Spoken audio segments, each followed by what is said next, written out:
আজ নির্বাচনী প্রচারণার 14তম দিন, আর এদিনেও চলছে উৎসবমুখর পরিবেশে নির্বাচনী প্রচারণা।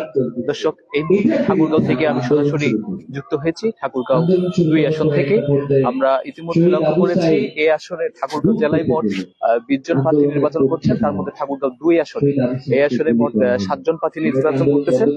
এর মধ্যে আমরা আজকে সরাসরি আপনাদেরকে দেখানোর চেষ্টা করবো ঠাকুরগাঁও 2 আসনের যিনি জামাত মনোনীত প্রার্থী রয়েছেন মাওলানা আব্দুল হাকিম। আমরা এখন সরাসরি যুক্ত হব মাওলানা আব্দুল হাকিম ছেলে শিবির সেক্রেটারি অর্থাৎ শিবগাতুল্লাহ শিবগা।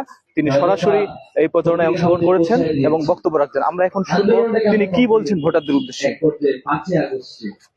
এতদিন আমাদেরকে শোষণ করছে, এরা তো চলে গেল, তার মানে বাংলাদেশের নতুন যাত্রা শুরু করবে, কিন্তু অচিরেই আমাদের স্বপ্ন হবে। আমরা দেখলাম যে আমরা যখন 5 আগস্টের পরে আপনি দেখবেন পুলিশ ছিল, কোন আইন শৃঙ্খলা ছিল না, মানুষ নিজে যায়, মুসলমানরা যায় মন্দির পাহারা দিল, মন্দিরে যাতে কেউ আক্রমণ না করে। রাস্তাঘাটের আইন শৃঙ্খলা, ছেলেরা মেয়েরা রাস্তাঘাটের আইন শৃঙ্খলা, ট্রাফিক নিয়ন্ত্রণ করলো। আমরা ভাবলাম যে আমরা মনে হয় একটা সুন্দর দেশে প্রবেশ করলাম। অচিরে আমাদের স্বপ্ন ভঙ্গ হয়েছে। আমরা যে সুন্দর বাংলাদেশ চাইলাম, একটা দল এসে আবারও আগের মতো অন্যায়, অবিচার, দুর্নীতি, রাহাজারি, খুন খারাপি শুরু করে। আমরা ভাবছিলাম যে চাঁদাবাজি মনে হয় চলে গেছে। আমরা দেখা শুরু করলাম, মাঠ ঘাট বাজার বন্দর সবকিছু দখল হওয়া শুরু করে দিল। শুধু কি তাই, একের পর এক খুন শুরু হয়ে গেল।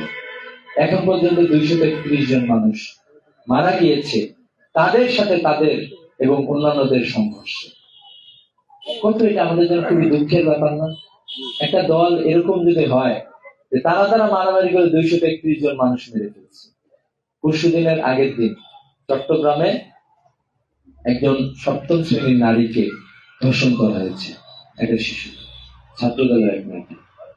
তার আগের দিন গাজীপুরে একজন হিন্দু নারীকে কুপিয়ে হত্যা করা হয়েছে চাঁদাবাজির দাবিতে। তার সন্তান এখনো মৃত্যুর সাথে পাঞ্জা লড়তেছে। আমরা কি এই বাংলাদেশ চাইছিলাম? আবু সাইদ সহ অসংখ্য জীবনের বিনিময়ে কি আমরা আরেকটা এরকম ফ্যাসিবাদী শাসন চাইছিলাম? আরেকটা এরকম গোষ্ঠী উদ্ভব হবে যারা সব অপরাধ করবে আর তার দলের কারণে তারা পার পেয়ে যাবে, এরকম বাংলাদেশ চাইছিলাম? বাংলাদেশের তরুণ সমাজ একটা নতুন বাংলাদেশ চাইছে, যে নতুন বাংলাদেশ আমরা এখনো পাই নাই। গত পরশুদিন আপনারা দেখবেন যে টিআইবি রিপোর্ট প্রকাশিত হয়েছে, 91% সহিংসতা একটা দল করে। এরকম একটা অবস্থার মধ্যে আমরা পড়ে গিয়েছি। এখন আমাদের সামনে আগামী 12 তারিখে একটা সুযোগ আসছে। আগামী 12 তারিখের এই সুযোগটাকে আমাদের কাজে লাগাইতে হবে। 12 তারিখ একটা ঐতিহাসিক সুযোগ। বিগত 54 বছরের স্বাধীনতার আমরা যেটা পারি না, আগামী 12 তারিখে আমাদেরকে সেটা পারতে হবে। আমাদের তরুণরা অলরেডি সিদ্ধান্ত নিয়ে ফেলছে। দেখেন, এরা যদি একটু তরুণদের ভোটগুলো দেখেও শিক্ষা গ্রহণ করত, কিন্তু আমরা দেখলাম তারা আসলে ইতিহাস থেকে শিক্ষা গ্রহণ করে না। বিশ্ববিদ্যালয়গুলোতে একই ঘটনা ঘটছিল। তারা ভাবছিল যে একটু ক্ষমতায় আইসানি তারপরে দেখবো, কিন্তু শিক্ষার্থীরা সিদ্ধান্ত নিয়ে ভোট দিয়ে তাদেরকে পরাজিত করেছে। শুধু কি তাই, অল্প ভোটের ব্যবধানে ডাকসুর ভিপি সে পাইছে 15,000, ছাত্রদল সে পাইছে 5,000, 3 ভাগের 1 ভাগ। 3 গুণ বেশি ভোট পায় আমাদের প্রার্থী বিজয় হয়েছে। কেন বিজয় হয়েছে? শিক্ষার্থীরা বুঝে ফেলছে, সবাই তো সচেতন, অনলাইনের যুগ, সবাই সবকিছু দেখে, খোঁজ খবর রাখে। তারা ভাবছে যে আমরা একটা নতুন বাংলাদেশ চাই, নতুন বাংলাদেশ আমাদেরকে পাইতে হবে। এই জন্য তারা অতীতের যে ফ্যাসিবাদী শাসন কাঠামো ছিল এটাকে আমরা ভেঙে ফেলতে চাই। এই জন্য আমরা অলরেডি বিশ্ববিদ্যালয়গুলো 5টি বিশ্ববিদ্যালয়ে ছাত্র সংসদের ভোটের মাধ্যমে ছাত্ররা তাদের ম্যান্ডেট জানাই দিয়েছে। আগামীতে 12 তারিখে জনগণ তাদের ম্যান্ডেট জানাই দিবে ইনশাআল্লাহ। এই ম্যান্ডেটের জন্য আমরা একটা সুন্দর বাংলাদেশ চাই। আমরা কিন্তু এটা বলি না যে শুধুমাত্র একটা দলের অথবা 11 দলের বাংলাদেশ হবে। বাংলাদেশের 11 দলের নাকি সারা বাংলাদেশের জনগণের?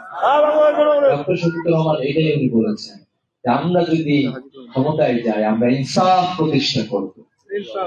এই ইনসাফে প্রতিটি হত্যাকাণ্ডের বিচার নিশ্চিত হবে। ওই যে বিএনপির কর্মীরা বিএনপির কর্মীকে মেরে ফেললো, যারা মেরে ফেলছে তাদের বিরুদ্ধে বিচার অনুষ্ঠিত হবে, তাদেরও বিচার হবে। তো আমরা মূলত এই সুন্দর একটা বাংলাদেশ চাই, যেই বাংলাদেশে এত অপার সম্ভাবনা। এখানে অধিকাংশ তরুণদের একটা বড় অংশ জীবন জীবিকা নিয়ে চিন্তিত। আমাদের 2 কোটি তরুণ, এবার ভোটার প্রায় 4.5 কোটি, 4.5 কোটি ভোটার আছে। এই যে এত ভোটার, এবং এর মধ্যে একটা অংশ হচ্ছে বেকার। আমাদের শিক্ষা ব্যবস্থা ব্যর্থ হয়েছে একটা নৈতিক মানুষ করে তুলতে। বারবার দুর্নীতিগ্রস্ত মানুষের সামনে আসছে। আমাদের শিক্ষা ব্যবস্থা ব্যর্থ হয়েছে একটা স্কিলড ম্যান পাওয়ার হিসাবে আমাদের নাগরিকদেরকে গড়ে তুলতে। আমরা এমন ভাবে দেশটাকে সাজাইতে চাই যে একজন তরুণ, বেকার তরুণ আসবে, এসে বলবে যে আমি এটা পারি, অথবা আমি কিছু পারি না, আমি এই জায়গায় আমার যাওয়ার ইচ্ছা, আমার কম্পিউটারটা শেখার ইচ্ছা, আমার গ্রাফিক্স ডিজাইন শেখার ইচ্ছা, আমার হচ্ছে বিভিন্ন সফটওয়্যার আমার শেখার ইচ্ছা। আমরা তাকে ওইভাবে ট্রেনিং করে দিব। 2 মাস 3 মাস তারা ট্রেনিং নিবে। চাকরি বাকরির কোনো অভাব আছে বাংলাদেশে? জেনে অবাক হবেন, আমাদের পার্শ্ববর্তী দেশ হলো ভারত। ভারত যে কয়েক বছর আগেও ভারত যে রেমিটেন্স আয় করে, এর মধ্যে 2 নম্বর হচ্ছে বাংলাদেশ। এর আগে অনেকগুলো দেশ, মানে আপনি যদি অস্ট্রেলিয়া যান, ওইখানে দেখবেন যে ভারতের প্রচুর, আমেরিকা, ইউরোপ সহ বিভিন্ন জায়গায় ধরা আছে তাদের। এরপরে বাংলাদেশ থেকে সবচেয়ে তাদের রেমিটেন্স আয়। এখানে বাংলাদেশের লোকজন চাকরি পাচ্ছে না, তারা এসে চাকরি করে যাচ্ছে। শ্রীলঙ্কার লোকজন বড় বড় পজিশনে আছে, আমাদের দেশের তরুণরা আমরা সেভাবে করে তুলতে পারি না। আমাদের একটা অন্যতম বড় চাওয়া হচ্ছে, যেই সরকার প্রতিষ্ঠা হবে, এই সরকার আজকে একটু পরেই, ওটাতে আমাদের দাওয়াত ছিল, একটু পরেই ম্যানিফেস্টো ঘোষণা করা হবে, ওইটার মধ্যে এগুলো সব বিস্তারিত থাকবে ইনশাআল্লাহ। আমরা তরুণদেরকে গড়ে তুলতে চাই, হাতে কাজ দিতে চাই। তরুণরা কি কারো কাছে ভিক্ষা চাইছে? একের পর এক কার্ড নিয়ে আসছে, ওরা দেখছে যে এই কার্ড ভাওতাবাজি করে তারা ভাবছে জনগণকে তারা বোকা বানাবে। তো জনগণ তো অলরেডি বুঝে সবকিছু। অলরেডি বাংলাদেশের যা বাজেট, 8 লক্ষ কোটি টাকা বাজেট, প্রায় এর মধ্যে 1,16,000 কোটি টাকা হচ্ছে সোশ্যাল সেফটি নেটে ব্যয় করা হয়। সোশ্যাল সেফটি নেট হচ্ছে ওই যে আমাদের বয়স্ক ভাতা আছে না, প্রতিবন্ধী ভাতা, এরপরে বিভিন্ন ধরনের ভাতা আছে, এগুলো ঠিক আছে, এইগুলোতে ব্যয় করা হয়। এরা যদি এটা নেয় তাহলে আরো ডাবল হচ্ছে খরচ করতে হবে এই কার্ডগুলোতে। তো বাংলাদেশের মানুষের সরকারের যে আয় ব্যয় সব কিভাবে ব্যয় হয়ে যাবে, কোনো লজিক্যাল কোনো তাদের কোনো ডকুমেন্ট নাই, অথবা এটা কিভাবে বাস্তবায়ন করবে এটার কোনো ইয়ে নাই। অথচ ভিন্ন দিকে আমাদের যে প্রস্তাবনা, এই প্রস্তাবনা দেওয়া হয়েছে যে আপনাদেরকে একটা কার্ড দেওয়া হবে, স্মার্ট কার্ড। এই কার্ডের মাধ্যমে আপনি অনেক কিছু লেনদেন করতে পারবেন, এবং এক কার্ড দিয়ে বুঝে ফেলবে যে আপনি কি গরিব, নাকি আপনি কি আসলে ভাতাটা পাওয়ার যোগ্য নাকি যোগ্য না। এ ধরনের একটা স্মার্ট কার্ড তৈরি করা হয়েছে, যেটা দেশে বিদেশে সব জায়গায় কাজে লাগবে। তো এই জায়গা থেকে আমি বিশ্বাস করি যে আমাদের তরুণদের সুন্দরভাবে গড়ে ওঠা গুরুত্বপূর্ণ। বাংলাদেশ অলরেডি সিন্ডিকেটে ভরে গেছে, অলরেডি হাত বদল হয়ে গেছে, শুধু একের পর এক সিন্ডিকেট আমাদেরকে ধ্বংস করে দিচ্ছে। সিন্ডিকেট আছে না, একটা পণ্য এখানে উৎপাদন হয়, যা দাম পায় ঢাকায় যাইতে যেতে এটা 5-7 গুণ 10 গুণ হয়ে যায়। আমাদের কৃষক কি পণ্যের দাম পায় না? কৃষক তো পণ্যের দাম পাচ্ছে না। সার নিতে হচ্ছে, যে টাকায় সার পাওয়ার কথা তার চেয়ে বেশি টাকা দিয়ে সার নিতে হচ্ছে। একটা কৃষি পণ্য উৎপাদন করতেছে একটা মানে সংরক্ষণাগার নাই, যেটা সংরক্ষণ করবে, কিছু বিক্রি করলো, কিছু সংরক্ষণে রাখলো, পরবর্তীতে এটা দাম যখন পাবে তখন বিক্রি করলো। এই ব্যবস্থাগুলো ঠিকঠাক মতো নাই। এই জন্য আমাদের যে সরকার গঠন হবে, এই সরকারের অনেকগুলো বড় পরিকল্পনা। আসলে আমাদের দেশে সম্পদের কি কোনো অভাব আছে? এই মানব সম্পদ হচ্ছে আমাদের সবচেয়ে বড় সম্পদ। এরপরে আমাদের আল্লাহ তাআলা আমাদেরকে একটা ভূমি দিচ্ছে। আপনি পৃথিবীর অনেক দেশ আছে যে মরুভূমি আর ভূমি, অনেক দেশ আছে বরফ পড়তেছে, আল্লাহ এমন একটা দেশ দিচ্ছে যেখানে একটা গাছ লাগাবেন, গাছটা হয়ে যাবে না? একটা বীজ লাগাইলে গাছ হয়ে যাচ্ছে। আল্লাহ তাআলা এত উর্বর ভূমি আমাদেরকে দিয়েছে, আল্লাহ তাআলা আমাদেরকে সম্পদ দিয়েছেন, ঠিক আছে, নদী নালা ভরপুর আমাদের এই দেশ বাংলাদেশ।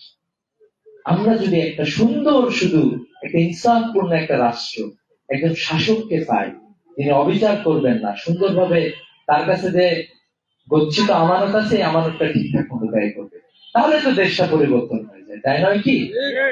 তো এরকম আমাদের একটা সুযোগ আসছে। আগে যেমন দুইটা দলের মধ্যে আমাদেরকে চুজ করতে হতো, দুইটা দলের মধ্যে আমরা কম্পারেটিভলি একটা দলকে চুজ করতাম, একজন চুরি করতো, মানুষ তারে সরাই দিয়ে আরেকটা নতুন সরকার নিয়ে আসতো। কিন্তু এবারে এমন একটা ঘটনা ঘটছে, এবারে একজন যদি চাঁদাবাজি করে আর একজন ভালো মানুষ, ইনশাআল্লাহ। তো আলহামদুলিল্লাহ, আল্লাহ তাআলা অলরেডি আমাদেরকে দেখাইছে, দেখেন অলরেডি মানুষ কিন্তু আমাদের পক্ষে চলে এসেছে, চলে আসছে না?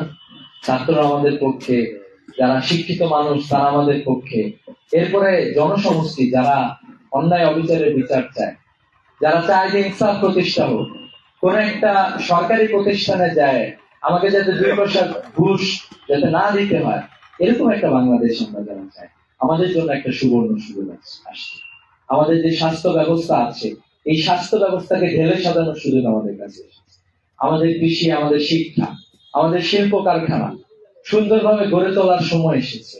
আমাদের যুবকদেরকে সুন্দরভাবে ট্রেনিং দেওয়ার সময় আমাদের কাছে এসেছে। আমরা বিশ্বাস করি আগামী 12 তারিখে বাংলাদেশে নতুন এক সূর্যের উদয় হবে ইনশাআল্লাহ। আমরা আর কোন আমাদের যে বিরোধী দল আছে যারা এখন আমাদের প্রতিপক্ষ হিসেবে লড়াই করতেছে, আমাদের সাথেই এতদিন ছিল, তো দেখেন একজন কেউ তারেক রহমান এখন পর্যন্ত বলছে যে ওই ভারতের বিরুদ্ধে একটা কথা বলছে, ভয় পাচ্ছে। এরপরে বিভিন্ন ধরনের হত্যাকাণ্ড হয়েছে, একটা বিচারের কথা সে বলছে? ধিক্কার জানাই সেই ধরনের নেতাকে। তার দলের যে এতজন কর্মী নিজেরা নিজেরা মারা গেল, একটাও কি শোক বার্তা দিছে? বাংলাদেশের জনগণের জীবনের কি কোনো দাম নাই? এই জন্য বাংলাদেশের তরুণ সমাজ তাদেরকে প্রত্যাখ্যান করেছে। আগামী 12 তারিখে যদি কেউ, আমরা অলরেডি বলে দিয়েছি যে আমরা সুন্দরভাবে ভোট দিব, ভোট সংরক্ষণ করে রাখবো। যদি কেউ, আপনি যাকে ইচ্ছা ভোট দিতে পারেন, সমস্যা নেই, দাঁড়িপাল্লা আছে, আরো অনেক মার্কা আছে, যেটা ইচ্ছা আপনি দেবেন। যদি কেউ ভোট চুরি করতে আসেন, তার শক্তিশালী জবাব বাংলাদেশের জনগণ দেবে ইনশাআল্লাহ। আমরা সবাই প্রস্তুত আছি তো? এই জন্য আমরা নতুন এক যে বাংলাদেশের স্বপ্ন দেখছি, এটা আমাদের একটা সুযোগ, লাইফ টাইম। এই সুযোগটাকে আমাদের কাজে লাগাইতে হবে। আগামী 12 তারিখ সকাল সকাল ভোট সেন্টারে যাইতে হবে, পারা যাবে ইনশাআল্লাহ। আগের দিনে কিছু মানুষ যে ভোট সেন্টারে অবস্থান গ্রহণ করতে হবে, ঠিক আছে? কেউ যাতে চুরি বাটপারি করতে না পারে। ভোট সেন্টারের রেজাল্ট নিয়ে চলে আসতে হবে বালিয়াডাঙ্গিতে, পারা যাবে ইনশাআল্লাহ। বালিয়াডাঙ্গি রেজাল্ট নিয়ে আমরা যখন সরকার গঠন করব, সরকার গঠন করার পরে আমরা বলেছি যে এই সরকার হবে 18 কোটি মানুষের সরকার, এই সরকার হবে বাংলাদেশের সমস্ত মানুষের সরকার, সেই সরকার আমরা প্রতিষ্ঠা করে ছাড়বো ইনশাআল্লাহ। তো আল্লাহ তাআলা আপনাদের সবাইকে কবুল করুন। আপনারা এই ইউনিয়নের কর্মী এবং আপনারাই ভোটার, আমি বিশ্বাস করি সবাই তো দৈনিক 100 করে ভোট চাচ্ছেন নাকি? অব্যাহত আছে ইনশাআল্লাহ। ইনশাআল্লাহ আপনারা সবাই ভোট যাবেন এবং ভোট সেন্টার পাহারা দিবেন এবং আমরা রেজাল্ট নিব ইনশাআল্লাহ। আমাদের যে তরুণদের স্বপ্ন আছে, সেই স্বপ্নের বাংলাদেশ আমরা বিনির্মাণ করবো ইনশাআল্লাহ। দুঃখী মানুষদের যে দুঃখ আছে, যে বরাদ্দ আমাদের কাছ থেকে চুরি করা হয়েছে, সে বরাদ্দ আমরা তাদের হাতে ফিরিয়ে দেবো ইনশাআল্লাহ। 26,000 কোটি টাকার ঋণ খেলাপিরা এদেশে ইনসাফ প্রতিষ্ঠা করতে পারবে না। 231টি খুনের রক্ত যাদের হাতে, তারা এদেশে ইনসাফ প্রতিষ্ঠা করতে পারবে না। অতএব ইনসাফ প্রতিষ্ঠা করব আমরাই ইনশাআল্লাহ। আমরাই হলাম আগামীর বাংলাদেশ। তো এই বাংলাদেশে হিন্দু, মুসলিম, বৌদ্ধ, খ্রিস্টান সবাই মিলে, আপনারা দেখছেন অলরেডি দাঁড়িপাল্লা একটা জোয়ার তৈরি হয়েছে। ওই যে আমাদের পার্বত্য চট্টগ্রামে যারা আছে, পার্বত্য চট্টগ্রামে চাকমারা আছে, চাকমার নারীরা পর্যন্ত জামাত ইসলামের পক্ষে ভোট চাওয়া শুরু করেছে। অলরেডি আমাদের প্রত্যেকটা জনসভায় আলহামদুলিল্লাহ হিন্দু, মুসলিম সব ধরনের মানুষজন আসতেছে এবং তারা বলতেছে যে আমরা একটা পরিবর্তন চাই। পরিবর্তনের জোয়ার আগামী 13 তারিখে 12 তারিখে বাংলাদেশে সকল যারা ষড়যন্ত্রকারী ছিল তাদের উপরে আছড়ে পড়বে ইনশাআল্লাহ। নতুন এক সকালের উদয় হবে ইনশাআল্লাহ। সেই বিজয় মিছিলে আপনাদের সাথে দেখা হবে ইনশাআল্লাহ। এই প্রত্যাশা রেখেই শেষ করছি। নতুন বাংলাদেশ বিনির্মাণ আমরা একসাথে করবো ইনশাআল্লাহ। প্রত্যাশা রেখেই শেষ করছি। আসসালামু আলাইকুম ওয়া রাহমাতুল্লাহ।